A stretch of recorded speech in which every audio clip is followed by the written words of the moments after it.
Bom dia, amados irmãos, graça e paz a todos. Estamos aqui para realizarmos mais um culto ao nosso Deus.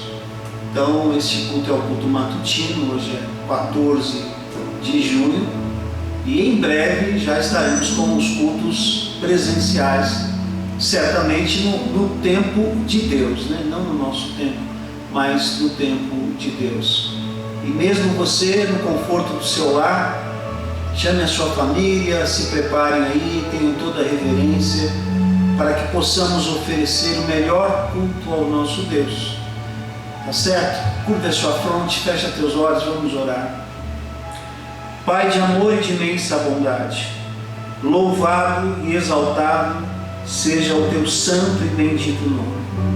Nós te damos graças, ó Deus, mais uma vez, pela bênção de estarmos juntos aqui reunidos para cultuá-lo e para adorá-lo.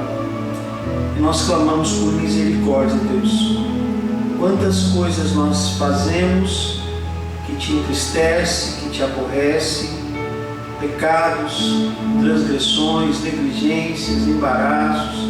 Senhor da glória, venha nos cobrir com o teu sangue. Anula qualquer falta, ó Deus, e aceite o nosso culto. Que o Senhor nos conduza neste culto, a fim de que cada ato, ó Deus, seja para o louvor da tua glória. Portanto, abençoe os louvores, as orações, as mensagens, a leitura pública das Escrituras, cada ato, ó Deus, que seja unicamente para a tua glória e para o teu louvor. Repreenda o mal, que a nossa mente esteja cativa completamente, ó Deus, a tua palavra, e que o Senhor fale conosco, ó Deus, nesta manhã, que seja este culto uma grande inspiração. Nós oramos agradecidos em nome de Jesus. Amém. Amém. Vamos adorar ao nosso Deus porque Ele é digno. Graça e paz, queridos irmãos. Queremos te convidar a louvar o nosso Deus. Aclame ao Senhor toda a terra e cantemos. Vamos juntos, alegres, cantar ao Senhor.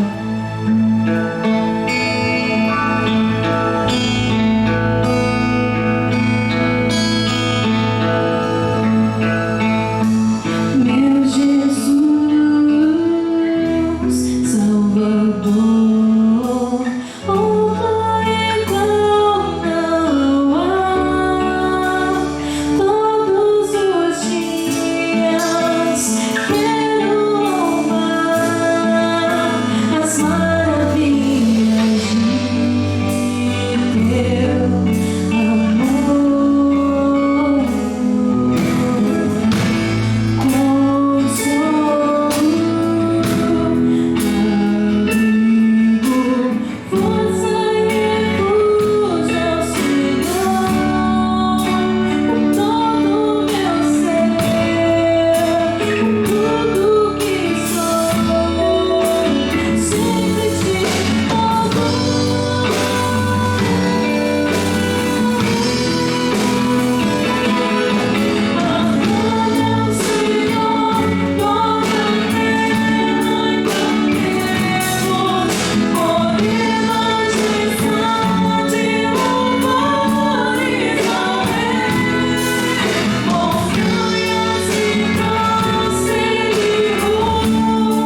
Eu te exaltarei, meu Deus e meu Rei. Bendirei o teu nome para todo sempre. Todos os dias te bendirei e louvarei o teu nome para todo sempre. Grande é o Senhor e digno de ser louvado. Sua grandeza não tem limites. Uma geração contará a outra a grandiosidade dos teus feitos. Eles anunciarão os teus atos poderosos. Proclamarão o glorioso esplendor da tua majestade e meditarei nas maravilhas que fazes. Anunciarão o poder dos teus feitos temíveis e eu falarei das tuas grandes obras. Comemorarão a tua imensa bondade e celebrarão a tua justiça. O Senhor é misericordioso e compassivo, paciente e transbordante de amor. O Senhor é bom para todos. A sua compaixão alcança todas as suas criaturas. Rendam-te graças todas as tuas criaturas, Senhor, e os teus fiéis te bendigam. Eles anunciarão a glória do teu reino e falarão do teu poder, para que todos saibam dos teus feitos poderosos e do glorioso esplendor do teu reino. O teu reino é reino eterno, e o teu domínio permanece de geração em geração. O Senhor é fiel em todas as suas promessas e é bondoso em tudo o que faz. O Senhor ampara todos os que caem e levanta todos os que estão prostrados. Os olhos de todos estão voltados para ti, e tu lhes dás o alimento no devido tempo. Abres a tua mão e satisfazes os desejos de todos os seres vivos. O Senhor é justo em todos os seus caminhos e é bondoso em tudo o que faz. O Senhor está perto de todos os que o invocam, de todos os que invocam com sinceridade. Ele realiza os desejos daqueles que o temem. Ouve-os gritar por socorro e os salva. O Senhor cuida de todos os que o amam, mas a todos os ímpios destruirá. Com os meus lábios louvarei o Senhor. Que todo ser vivo bendiga o seu santo nome para todo sempre. Amém. Vamos orar. Pai bondoso, eterno Deus, rendemos graças a Ti e bendizemos o Teu nome, porque Tu és santo. Tu és o nosso Deus eterno, Criador de todas as coisas.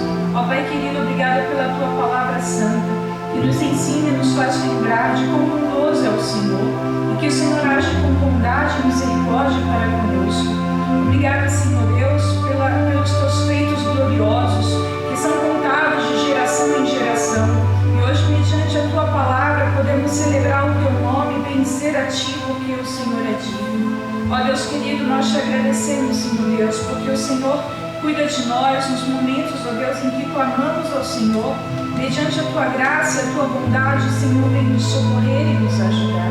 Neste momento pedimos, ó Deus, que o Senhor alcance cada coração que participa deste culto, Deus. Seja tocado pelo Teu Espírito, na mente, no coração, na alma, Senhor Deus.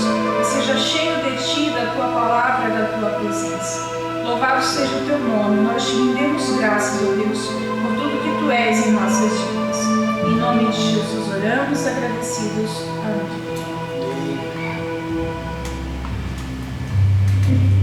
O Senhor, Ele é puro, perfeito, Ele é santo, Ele é justo e compassivo. Por isso nós vamos declarar a santidade do nosso Deus, dizer que Ele é santo, santo, santo.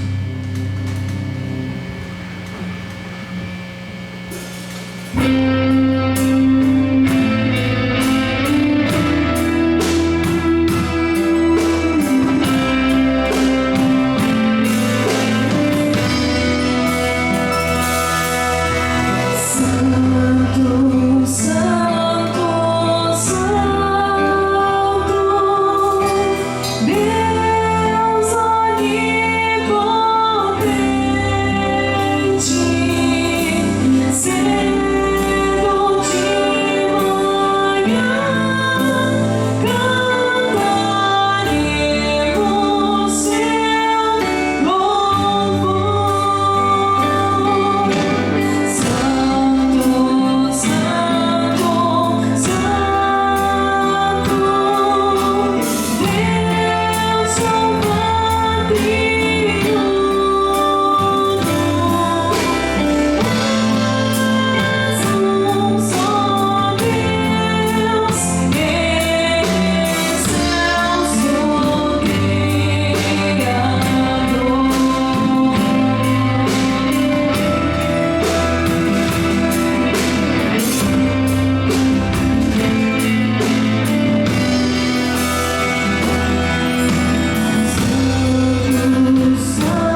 Deus seja louvado.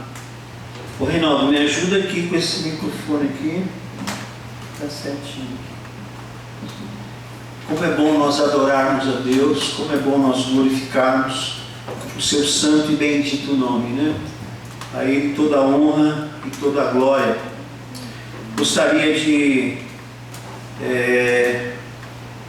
fundamentar a mensagem desta manhã no texto de 1 João, capítulo 1, capítulo todo, são 10 versículos. Os autores dizem aqui 2 títulos para essa perícope: Palavra da Vida e depois Andar na Luz. Então, eu convido todos a abrirem e nos acompanharem aí esta palavra. Então, acompanhe a leitura. O que era desde o princípio, o que ouvimos, o que vimos com os nossos olhos, o que contemplamos e as nossas mãos apalparam, isso proclamamos a respeito da palavra da vida. A vida se manifestou, nós a vimos e dela testemunhamos e proclamamos a vocês a vida eterna que estava com o Pai e nos foi manifestada. Nós lhes proclamamos o que vimos e ouvimos, para que vocês também tenham comunhão conosco. Nossa comunhão é com o Pai e com o seu Filho Jesus Cristo. Escrevemos estas coisas para que a nossa alegria seja completa. Esta é a mensagem que dele ouvimos e transmitimos a vocês. Deus é luz, nele não há treva alguma. Se afirmarmos que temos comunhão com ele, mas andarmos nas trevas, mentimos e não praticamos a verdade. Se, porém, andarmos na luz, como ele está na luz, temos comunhão uns com os outros, e o sangue de Jesus, seu Filho, nos purifica de todo pecado. Se afirmarmos que estamos sem pecado, enganamos a nós mesmos e a verdade não está em nós. Se confessarmos os nossos pecados, ele é fiel e justo para perdoar os nossos pecados e nos purificar de toda injustiça. Se afirmarmos que não temos cometido pecado, fazemos de Deus um mentiroso e a sua palavra não está em nós. Amém? Que Deus nos abençoe com a sua palavra. Vamos orar mais uma vez. Pai de amor e de imensa bondade, graças nós te damos pela bênção de estarmos agora diante da tua palavra, e nós suplicamos a tua misericórdia, que a tua misericórdia seja demonstrada através da iluminação do teu Espírito Santo, a fim de que possamos entender a tua palavra. Repreenda o mal, ó Deus, tenha misericórdia, manifeste a tua glória. É com um temor, com um tremor, que estamos aqui diante do Senhor e suplicamos-te que o Senhor nos conduza. Oramos agradecidos em nome de Jesus. Amém. Amém. Deus seja louvado. O título da mensagem é um versículo: se confessarmos os nossos pecados, ele é fiel e justo para perdoar os nossos pecados e nos purificar de toda injustiça. E o subtítulo: o remédio de Deus para o pecado. Pois bem, sempre quando há concílios, sempre quando tem exames, né, para pastores, concílio para examinar o candidato ao ministério pastoral, sempre tem uma perguntinha que é a seguinte: somos pecadores porque pecamos ou pecamos porque somos pecadores? De novo, somos pecadores porque pecamos ou pecamos porque somos pecadores? Bom, quando a gente vai estudando essa pergunta nós vamos aprender que há verdade nas duas frases, mas há uma verdade muito mais acentuada, que é o fato de que o pecado está em nosso ser. Somos pecadores. E nós não somos julgados apenas pelos nossos feitos, pelas nossas obras, mas também pelo que somos.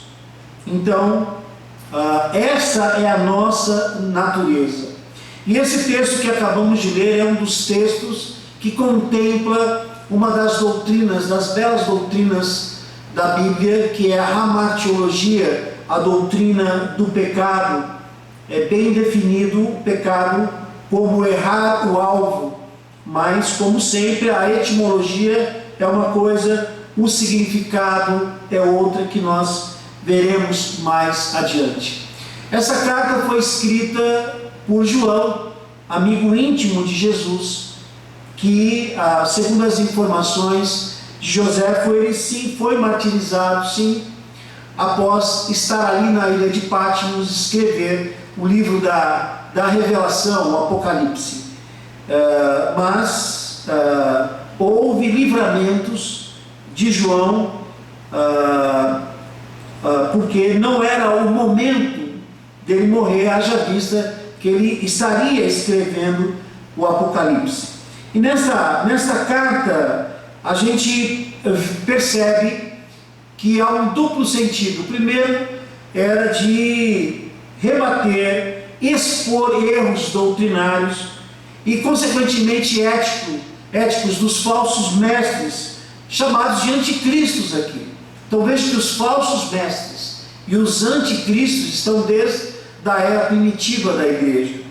Mas também o objetivo de João era exortar os filhos da fé para que pudessem viver uma vida santa, uma vida com muita intimidade com Deus, cheia de justiça e de alegria, tendo absoluta certeza da vida eterna. Então são esses ensinos em João, a fé e a conduta cristã estão bem entrelaçados. Há doutrinas, mas há também práticas, conduta cristãs. Então vejam que esses anticristos, eles se apartaram dos ensinos apostólicos e, sobretudo, os ensinos que dizem respeito ao Senhor Jesus. Por isso que nesta carta nós percebemos que no começo dela, João, ele tem como objetivo apresentar o Senhor Jesus. É importante dizer que esta mensagem nós estaremos pregando também em duas etapas. E o objetivo dela é conhecer o remédio de Deus para o pecado. Nessa primeira parte, nós queremos fazer algumas considerações a respeito do pecado e da sua doutrina. Então nós temos aqui, nesta manhã, o objetivo de apresentarmos um pouquinho sobre o pecado. Nós falaremos sobre a realidade do pecado, a origem do pecado, descrição ou conceito sobre o pecado. Falaremos sobre a natureza e também sobre a estratégia do pecado, e finalizaremos com a questão da consequência do pecado. Então esse é o nosso objetivo, e logo mais à noite, então, nós faremos a apresentação sobre o remédio de Deus para o pecado.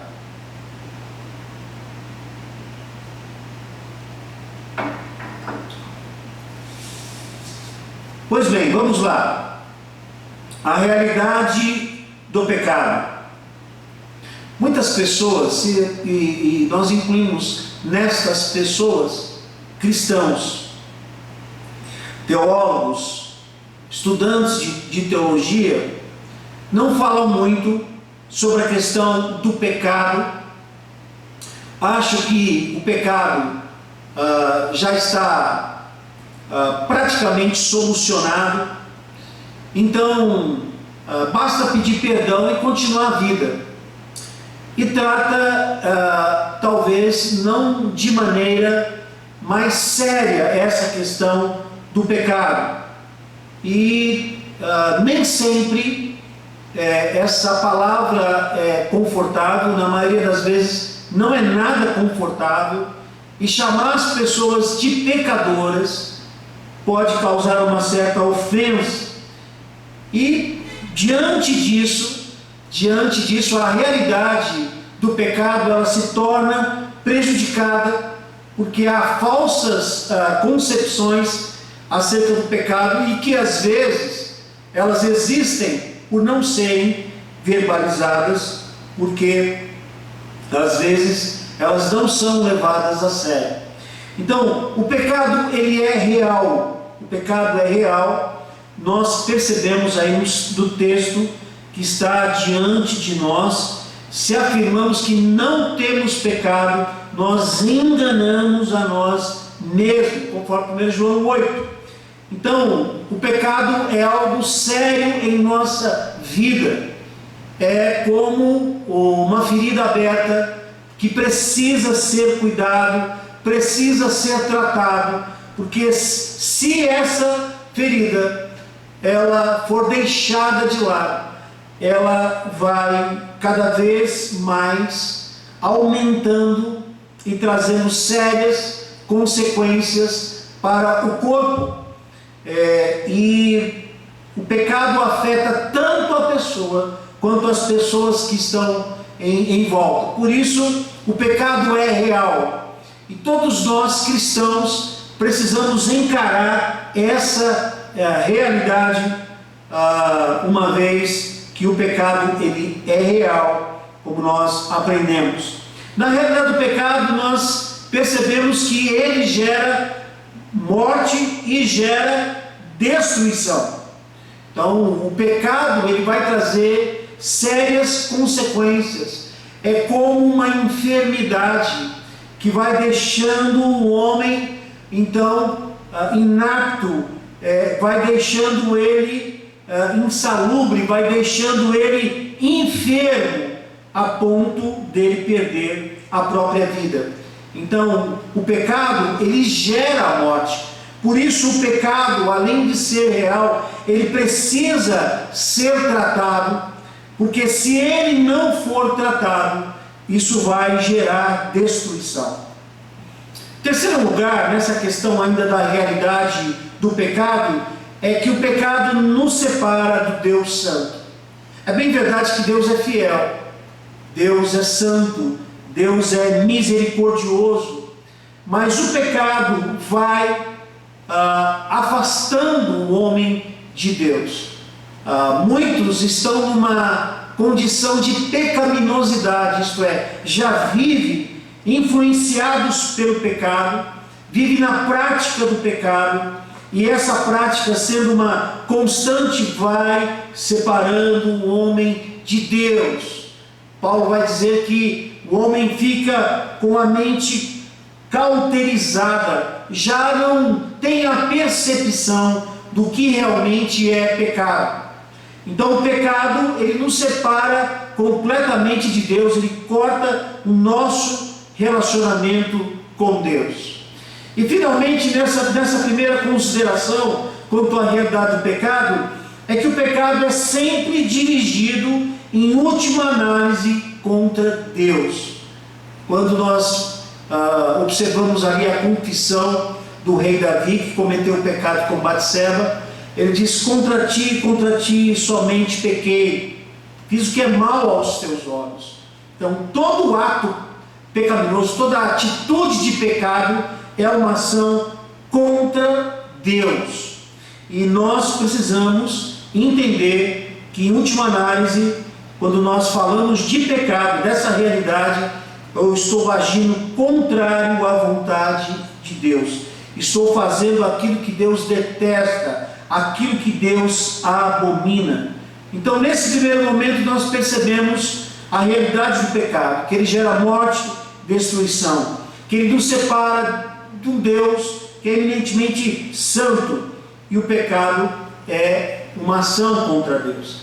A segunda consideração que fazemos é com relação à origem do pecado.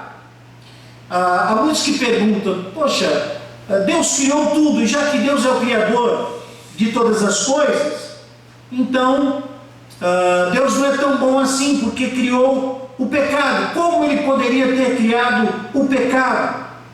E nós vamos aprender nas Escrituras que Deus não o criou, o pecado ou o mal. Deus criou a possibilidade do mal, Deus criou a possibilidade daquilo que não é bom. Então, o pecado, ele é, na verdade, uma corrupção daquilo que é bom. Então, nós veremos, então, nessa consideração sobre origem do pecado, que Deus permite o mal. Então, Ele permite que o pecado, a adversidade, o infortúnio existam, porque tudo isso serve para o seu propósito. Nada vai frustrar o propósito de Deus, mesmo o pecado, seja dos anjos, seja dos homens. Nós veremos e observamos nas Escrituras que nada vai frustrar os propósitos de Deus. Tem uma doutrina que fala sobre a providência de Deus, e mesmo os erros humanos não vão frustrar, nem circunstâncias vão frustrar o propósito de Deus. Então, Deus pode usar sim uma situação errada do homem para que seja convertido em coisas boas. Poderemos citar vários exemplos, mas um deles é de José, que foi capturado pelos seus irmãos, vendido como escravo, viveu uma vida de adversidade, de infortúnio, foi perseguido, foi preso. No entanto, foi exatamente José que foi usado para resgatar o povo e, por que não dizer, matar a fome do mundo. Então a gente percebe que Deus usa o mal, Ele usa o mal. No entanto, não significa que Ele cria o mal. Deus é sumo bom. Tudo que Deus cria é perfeitamente bom. Até o mal de Deus é bom. Então o pecado, no segundo momento, com relação à origem, está muito ligado à questão do orgulho. Uma palavrinha que a gente conhece bem é a questão da soberba. A soberba é o orgulho em excesso. Então o orgulho, ele é ativado nessa capacidade que Deus concedeu ao homem, essa pessoalidade de escolher o certo e escolher o errado. Então esse orgulho, ele se torna uma insujeição a Deus. Por isso que de quando em vez nós trazemos aquela frase, a síndrome de Lúcifer, isto é, desejar ocupar o lugar de Deus e desejar então ser alguém que ele não é. Então isso é uma soberba, isso é um orgulho em excesso, e não foi diferente com a questão de Adão, quando a proposta foi que ele seria igual a Deus.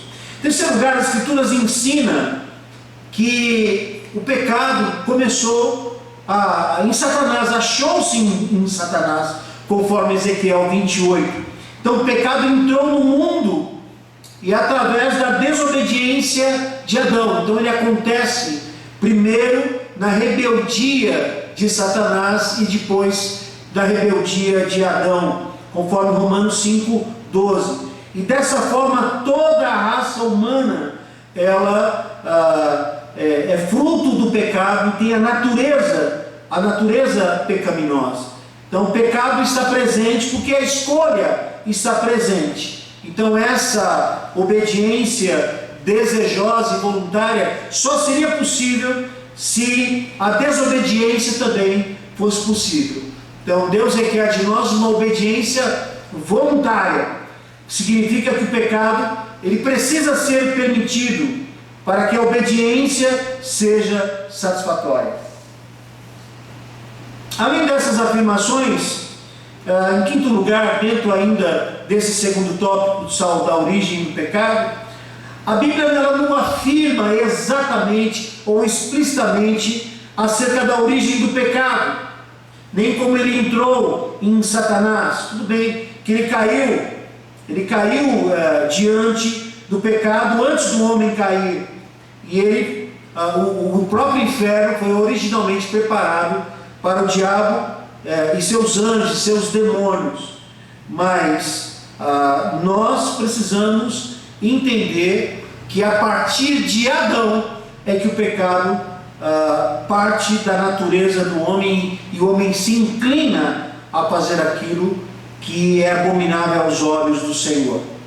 Bom, dito sobre a realidade do pecado, a origem do pecado, a terceira consideração é sobre a descrição e natureza do pecado. É praticamente impossível nós definirmos o pecado com uma palavra, com uma frase simples, mas eu tenho uma aqui de Dennis Mock, uma definição da sua teologia sistemática, que diz: pecado é qualquer atitude ou ação que é contrária ao caráter santo de Deus. E ainda assim, é mais do que um ato ou uma atitude, é também um estado ou condição no qual o homem se encontra e uma natureza que ele possui. Então veja que nesta definição, tudo aquilo que contraria Deus, que contraria o caráter eminentemente santo de Deus, é pecado. Então, antes da gente definir o pecado, é melhor descrevê-lo, como fazem as Escrituras. Nós temos aqui vários itens, mas eu vou lembrar-lhes sobre esses itens, e não teríamos nesse momento de abrir todos os versículos. Mas a Bíblia diz que o pecado é errar o alvo, padrão de Deus, Mateus 1:21. Pecado é transgredir a lei de Deus, Romanos 2:23. É desobediência à lei de Deus também, em 1 Samuel 28:18. Pecado é rebelião contra Deus, conforme Isaías 59:13. É desregramento, em 1 João 3:4. Injustiça, pecado é injustiça, não opera justiça, conforme Romanos 3:5. Pecado é impiedade, conforme Romanos 1:18. Pecado é maldade, conforme Ezequiel 28:15. É desviar-se do que é justo, do que é correto, conforme Isaías 53:6. Pecado é iniquidade, Salmo 51:2, conforme na oração de confissão do rei Davi. Pecado é mal, é o erro, conforme Abacuque 1:13. Pecado é carecer da glória de Deus, da presença de Deus, conforme Romanos 3:23. Pecado é orgulho, é presunção, conforme 1 Timóteo 3:6 e 7. Pecado é viver independente de Deus, ou independentemente de Deus, conforme Gênesis 3:5. Isto é, a pessoa começa a ocupar o próprio lugar de Deus. Então o pecado, ele é a natureza injusta do homem, e que leva a ter atitudes e atos que são contrários, como já falamos, ao caráter de Deus Santo. Isso nós vamos repetir repetidamente em Mateus 5:27-28. Qualquer violação da santidade de Deus é pecado. Egoísmo, independência, desobediência aos padrões de Deus. Então o pecado pode se relacionar tanto a pensamentos, como ações, como omissões também. Ou seja, a gente deixa de fazer o que Deus determina, o que Deus manda.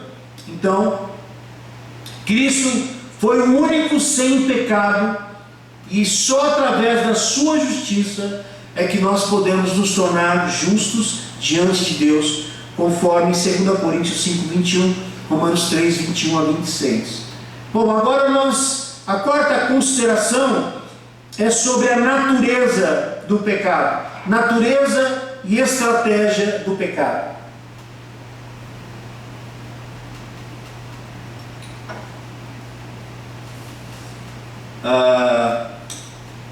Certamente,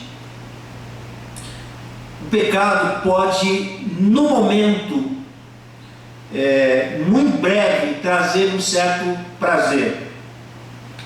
Mas quando a gente estuda sobre a natureza do pecado, nós temos vários textos bíblicos, nós aprendemos que quanto à sua estratégia, estratégia é enganar. É enganar. É como se fosse uma miragem. Ele pode trazer uma satisfação momentânea, um prazer momentâneo, mas não existe essencialmente nenhuma dessas coisas, nem satisfação, nem prazer e nem felicidade. Isso é um grande engodo, e Satanás, ele quer propor ao homem esses prazeres que contrariam a lei de Deus e traz uma séria frustração na vida do homem, além de prejudicá-lo no seu relacionamento com Deus, destruir a sua vida e o conduzir à morte. Então, essa estratégia do pecado é de enganá-lo, de chamar a sua atenção para uma miragem, o que na verdade não existe. E o mundo, ele apresenta o pecado como se fosse algo muito prazeroso, algo muito bom de se fazer, mas nós sabemos que a consequência do pecado é uma tragédia, e nós veremos mais adiante. Uma outra estratégia do pecado é escravizar e controlar. Quando a pessoa começa a se envolver, e nós temos vários textos, mas quando a pessoa começa a se envolver com o pecado, ela não consegue mais sair, ela se vê cada vez mais envolvida. A Bíblia vai dizer que um abismo chama outro abismo, e ela vai se tornando escravo e vai se tornando controlado pelo poder das trevas, cada vez mais afundado no erro, só pela graça de Deus, só pelo poder de Deus, só pela misericórdia de Deus é que a pessoa pode se libertar desse cativeiro, desse controle opressor que é o pecado. A outra estratégia do pecado é destruir. Nós vemos, claro, isso em Tiago, em Romanos, em Filipenses, a carta que estamos estudando na semana. O pecado tem esse objetivo de destruir a pessoa. Nessas ofertas animadoras, nessas ofertas motivadoras do pecado, o objetivo é destruir a sua vida. Esse relacionamento ilícito vai destruir a sua vida. Esse dinheiro que não vem de forma real, honesta, vai destruir a sua vida. Esse relacionamento que não agrada a Deus, que não glorifica a Deus, essa prática, esse tipo de leitura que não agrada a Deus, o objetivo é destruir a sua vida. O ambiente que você frequenta, que Deus não aprova, o objetivo é destruir a sua vida. Por isso, quando nós percebemos a natureza e a estratégia do pecado, nós vamos ver exatamente isso. O pecado quer enganar, quer escravizar e quer destruir a sua vida. E a última consideração que faço, como já disse, é sobre as consequências do pecado. Bom, a condição do homem antes da queda era de santidade, uma santidade não colocada à prova, ou uma inocência não confirmada. Agora, quando a gente vê a condição do homem depois da queda, as Escrituras então vai descrever essa condição do homem não salvo como separado de Deus, escondido de Deus, conforme Isaías 59. Quando a pessoa comete pecado, ela não sente paz, porque a paz só é dada por Deus. Colossenses vai dizer não só separado, mas vai dizer alienado de Deus, sem comunicação de Deus. Colossenses 1, 21. Bom, Romanos trata isso com mais seriedade. Fala que a consequência do pecado é se tornar inimigo de Deus. Inimigo de Deus independente das experiências que ele teve com Deus. Ora, se ele cometeu pecado, mas ele não tratou essa questão de pecado, então ele se torna inimigo de Deus, completamente morto nos pecados, conforme Ezequiel vai dizer: a alma que pecar, esta morrerá. Ezequiel 18, de 1 a 4. Então, uma das consequências é o indivíduo morto em delitos e pecados, conforme Efésios 2, 1. Ele está completamente sem responder aos seus sinais vitais, porque ele está totalmente distante de Deus, morto nos seus delitos e pecados. Uma das consequências do pecado, em Romanos 5,6, vai chamar o pecador de ímpio, e Romanos 5,8 vai chamá-los, como o próprio nome diz, pecadores, isto é, transgressores, iníquos, longe da presença de Deus. E diante dessas consequências, certamente o homem está condenado, porque o pecado trouxe morte, juízo, está sob condenação, conforme os Romanos 8,1. Este indivíduo se torna objeto da ira de Deus. E a gente não está falando do pecado, mas sim, do pecador, objetos da ira de Deus, conforme Efésios 2, 3, sobre acusação pelos seus pecados. Então, todos esses debaixo do pecado, conforme Romanos 3, 9, eles permanecem sobre condenação. A Bíblia continua dizendo que quem está em pecado está perdido, sem esperança, separados de Jesus, estranhos à aliança de Deus, sem esperança e sem Deus. Nós veremos isso elencado no capítulo 2 de Efésios. Então, todos os homens em Adão, isto é, que não foram alcançados pela graça, eles estão sob maldição do pecado e da morte. Pequena digressão aqui, meus queridos: religião não resolve o problema de pecado. Filosofia não resolve o problema de pecado. As obras não resolvem o problema do pecado. O problema do pecado é resolvido pelo sangue do Senhor Jesus. A consequência do pecado é o lago de fogo eterno, juízo e condenação, que foi preparado para o diabo e seus anjos, conforme João 3, 2 Tessalonicenses 1, de 6 a 10. E é por causa do pecado que o homem está completamente perdido, sem Deus, pagando a penalidade, sendo destruído, está sendo arrebentado pela vida. E nós então precisamos perceber que o homem pecador, o homem que não confessa o seu pecado, ele é totalmente depravado, pecaminoso, está completamente perdido, está condenado e destinado à punição eterna. É tudo isso o resultado do pecado. E estas são as considerações. Eu concluo dizendo: as pessoas não dão muita importância ao pecado. Os poetas do nosso tempo fazem obras que aliviam o pecado, músicas que contemplam o pecado.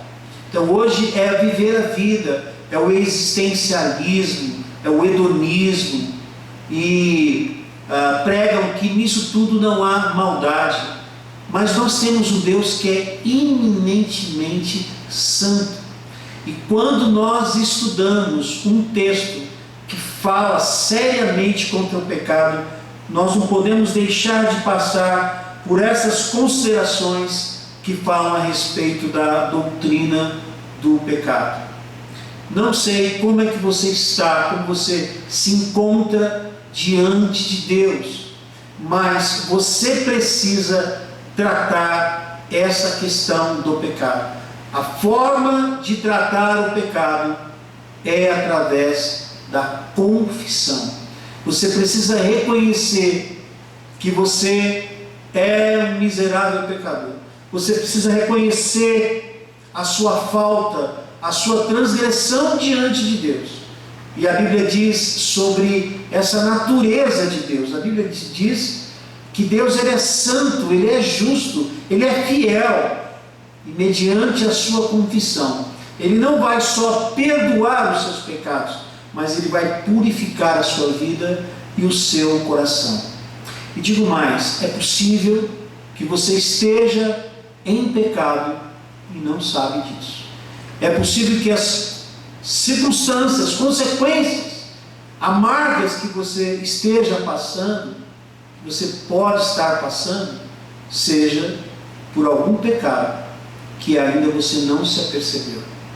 É o momento de você pensar, investigar o seu coração e orar, como fez o salmista. Não conhece o meu coração, Deus, e vê se há em mim algum caminho mau. É o momento de você se reconciliar com Deus. É o momento de você se entregar a Deus. É o momento de você dizer: Senhor, eu não tenho forças, eu não consigo sair do pecado, mas trata isso em mim. E se houver sinceridade na sua oração, no seu ato, Deus vai livrá-lo, Deus vai libertá-lo. Curva a sua fronte, fecha teus olhos, vamos orar ao nosso Deus. Pai de amor e de imensa bondade, louvado e exaltado seja o teu santo e bendito nome. Graças nós te damos pela tua palavra. Ó Deus querido, tenha misericórdia de nós. É possível que alguns pensamentos, que algumas palavras, que algumas atitudes, é possível que tenha havido omissão da nossa parte, ó Deus, e isso tenha aborrecido a tua santidade. Nós queremos rogar-lhe que o Senhor mostre se há em nós algum caminho mau, que o Senhor perdoe, ó Deus, os nossos pecados, e da mesma forma nós queremos declarar perdão a todos quantos porventura tenham nos ofendido, e nos santifica, ó Deus, nos reconcilia contigo. Obrigado, Deus, pela tua palavra, pelo teu grande amor, por tua grande misericórdia. Nos abençoe, dá-nos a alegria do teu Espírito, a alegria de vivermos em tua presença. Oramos agradecidos em o nome de Jesus. Amém. Amém. Aleluia. Deus seja louvado, Deus seja glorificado. Nós vamos adorar ao nosso Deus neste momento, e neste momento você tem a oportunidade de adorá-lo também com os seus dízimos e suas ofertas. Vamos fazer em toda a reverência. Mas eu sei em quem tenho crido, e estou bem certo que Ele é poderoso para guardar o meu tesouro até o dia final, até quando Ele voltar.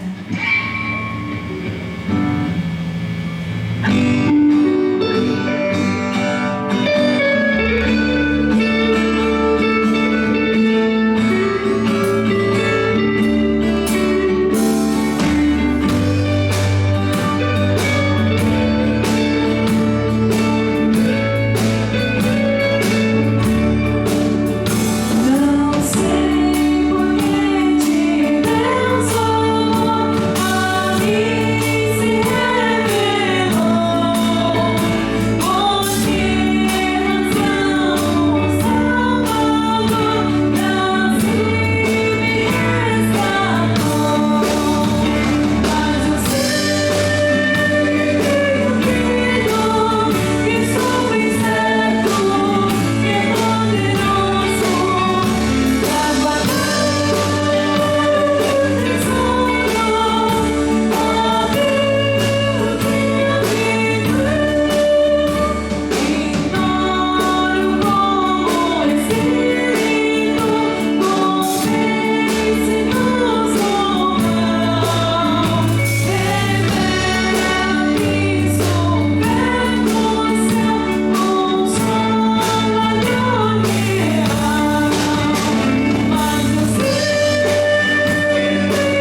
bênção, curva a sua fronte, fecha teus olhos. Que o amor de Deus, nosso Pai, que a graça maravilhosa do Senhor Jesus, que a comunhão e as consolações do Espírito Santo de Deus sejam com a família central, sejam com cada vida que participa deste culto nesta hora e cada família representada, e sejam também com o povo de Deus espalhado na terra, hoje e eternamente. Amém. Amém. Glória a Deus. Mas eu sei